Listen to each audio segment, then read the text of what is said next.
Episode ke-36 dimulai dengan sebuah hal yang sangat unik dan sangat bagus juga. Kenapa? Yuk kita bahas bareng-bareng.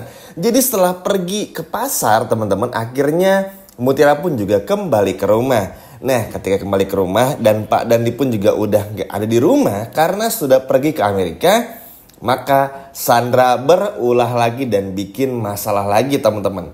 Nah di sini baik itu Mutiara maupun juga Kayla sama-sama bekerja sama untuk bikin Sandra ini gak berkutik sama sekali. Dan benar aja keberanian Mutiara ini patut untuk diacungi jempol. Bukan cuma karena membela Kayla, tapi bikin Sandra gak bisa berbuat apa-apa. Sehingga Sandra justru malah takut sama Mutiara. Dan ini benar-benar seru banget teman-teman. Karena Mutiara seberani itu, semandiri itu, sepintar itu. Gak hanya cuma bisa nangis seperti Kayla. Kayla pun juga yang biasanya nangis, pada akhirnya bersyukur karena punya teman rumah, tempat tinggal bareng bersama dengan Mutiara. Dan pada akhirnya Sandra ibaratnya itu menghukum Mutiara dan juga Kayla untuk tidur di kamarnya Mutiara atau di kamarnya RT. Tapi Mutiara pun juga ya malah gak peduli juga teman-teman. Yang terpenting kalau Mutiara ya kerja aja, dapat gaji dan lain sebagainya macamnya. Gak pernah mikirin hal yang lainnya. Dan hal ini benar-benar bikin Sandra pun juga emosi, marah, kesal. Karena ngerasa justru malah semenjak Mutiara tinggal bersama dengan dirinya menjadi ART, malah bikin Mutiara semakin berani kepada Sandra. Lagian Sandra pun juga aneh. Mungkin kalau Sandra bisa setiap harinya nyakitin Kayla ya, tapi kalau Mutiara tuh enggak teman-teman. Mutiara tuh bener-bener ngelawan banget, berani banget. Sehingga teman-teman juga bisa melihat sendiri kan, kalau pada akhirnya Sandra gak bisa berbuat apa-apa, Mutiara malah senyum-senyum. Kepala Sandra kejedot pintu, Mutiara happy. Sandra kepleset, Mutiara pun juga happy. Ini kan sebagai bentuk kalau Mutiara tuh gak segampang itu dan gak semudah itu untuk terus-terusan dijahatin oleh Sandra. Dan lumayan juga sih karena sekarang permasalahannya gak terlalu intens banget, tapi tetap bakal ngebahas ya siapa yang bayar bejo dan lain sebagainya macamnya. Sekarang kita beralih dengan tuduhan kepada Kayla.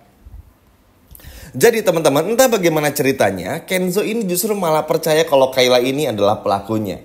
Jujur di sini cukup aneh ya teman-teman, karena seharusnya Kenzo ini bisa melihat dari berbagai macam faktor dulu. Kalau emang pengen nuduh seseorang, harus cari tahu dulu kan. Ya at least terlepas dari situasi pemeran Kayla ini di luar sinetron ya. Tapi balik lagi kalau untuk dari segi ceritanya aneh aja. Kenzo malah percaya sama Kayla yang sahabatnya ketimbang gak percaya sama Kayla maksudnya, tapi malah percaya sama Sandra yang udah jelas-jelas jahat gitu loh. Nah inilah yang pada akhirnya coba dijelaskan juga oleh Mutiara. Kalau Kayla tuh gak mungkin kayak gitu mas. Lihat aja sendiri kalau misalnya memang Kayla ini jahat, ini dan lain sebagainya macamnya, ya Kayla pasti udah jahat juga sama saya langsung. Tapi kan ini enggak, justru malah ikut ngebantu ngelindungin saya.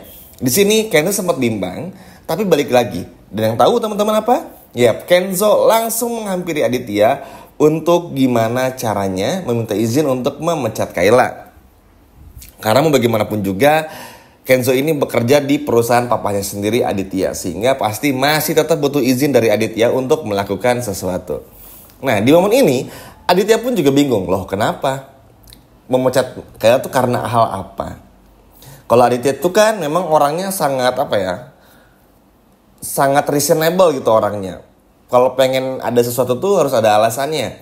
Misalnya Kayla itu mencuri uang atau apa, nggak pernah masuk kantor atau apa. Nah Aditya tuh pengen dengan alasan yang sangat jelas. Lalu dijelaskanlah oleh Kenzo teman-teman, gini pak, ternyata Kayla ini yang udah bayar Nunu, cari informasi udah ini, udah itu. Hingga pada akhirnya kerjasama dengan Bejo, ayah palsunya Mutiara. Di sini pun juga sama. Aditya pun juga gak percaya. Karena masa iya seorang Kayla bisa sejahat itu? Kayaknya terlalu aneh banget itu. Terlalu gak masuk akal banget. Makanya Kayla pun teman-teman nanti bakal ngamuk ya dan gak terima sama fitnah dari Sandra ini. Sehingga bakal bongkar semuanya kepada Kenzo. Kita lanjut lagi. Nah karena Aditya pun juga gak percaya, tapi Kenzo terlalu meyakinkan, alhasil disetujuilah kalau pada akhirnya Kayla dipecat dari kantornya. Nah tentu kalau Kayla dipecat, sudah bisa dipastikan posisi asisten pribadi ini pasti bakal kosong, sehingga posisi tersebut bakal diisi langsung oleh Mutiara. Yang mana ini pada akhirnya bikin Kenzo pun juga senyum-senyum bukan main, teman-teman. Agak kasihan ya sebetulnya melihat Kayla yang harus hilang posisinya, melihat Kayla yang harus kehilangan pekerjaannya. Tapi ya di sini tuh kayak susah aja, teman-teman. Nanti bakal ketahuan juga sih Sandra pelakunya yang udah bayar bejo. Cuman ini seperti kayak ya udahlah, Kayla diistirahatin dulu, Kayla diliburin dulu, dan Mutiara lah yang pada akhirnya menjadi asisten pribadi dari Kenzo itu sendiri. Dan ujungnya Sandra lagi yang emosi. Ya mau gimana pun juga susah ya, teman-teman. Kenzo ini tuh sadar kalau memang meskipun Kenzo curiga sama Kayla, akhirnya mau pecat Kayla, terus juga ngerasa Kayla pelakunya, tetap aja Kenzo pun juga curiga sebetulnya sama Sandra. Cuman Kenzo itu sambil ngeraba-raba aja, ngelihat aja dulu. Oke, kalau nanti ke depannya memang Sandra pelakunya, ya udah, nanti Kayla kerja lagi. Terus juga pada akhirnya Sandra kita hukum aja ke kantor polisi. Kurang lebih kayak gitu, teman-teman. Karena Kenzo tuh nggak mau terlalu pusing mikirin kenapa gini kenapa gitu. Yang terpenting masalah bejo bisa kebongkar, Mutiara bisa selalu ada di sampingnya Kenzo, dan bisa Kenzo temenin juga. Itu yang paling penting dari Kenzo kepada Mutiara. Dan kalau menurut Mimin sih ya nggak salah juga ya, teman-teman, karena Kenzo ini cuma pengen yang terbaik buat Mutiara. Apalagi kan Mutiara ini ibaratnya sebatang kara di mata Kenzo, nggak tahu di mana orang tuanya, sempat ketipu juga sama ayah palsu dan lain sebagainya macamnya. Jadi pasti bikin Kenzo pun juga ingin yang terbaik buat Mutiara.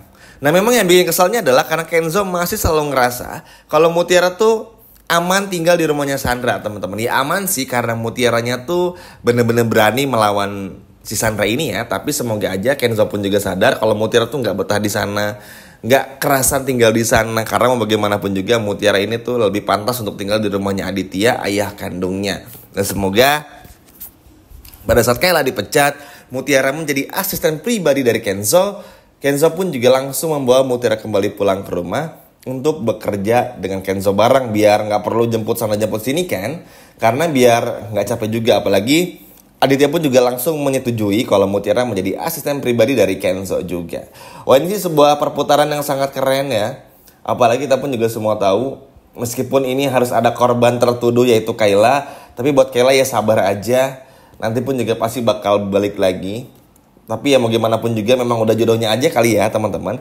Mutiara jadi asisten pribadi, terus juga bisa dekat sama Kenzo juga dan lain sebagainya macamnya. Karena sejujurnya aja, Mutiara ini tuh bukan karena Kenzo suka sama Mutiara terus jadi aspri, enggak. Karena Mutiara ini punya kemampuan yang mana ahli ikan banget. Tahu betul ikan yang segar mana, ikan laut yang bagus seperti apa, sehingga Kenzo dan Pak Aditya menilai kalau Mutiara jauh lebih cocok ketimbang Kayla. Gimana teman-teman? Setuju nggak dengan Kayla yang dipecat oleh Pak Aditya dan juga Kenzo? Dan setuju nggak nih kalau Mutiara menjadi asisten pribadi baru dari Kenzo? Coba kalau senang boleh komen di bawah. Sekian video dari Mimin dan sampai jumpa lagi. Dadah!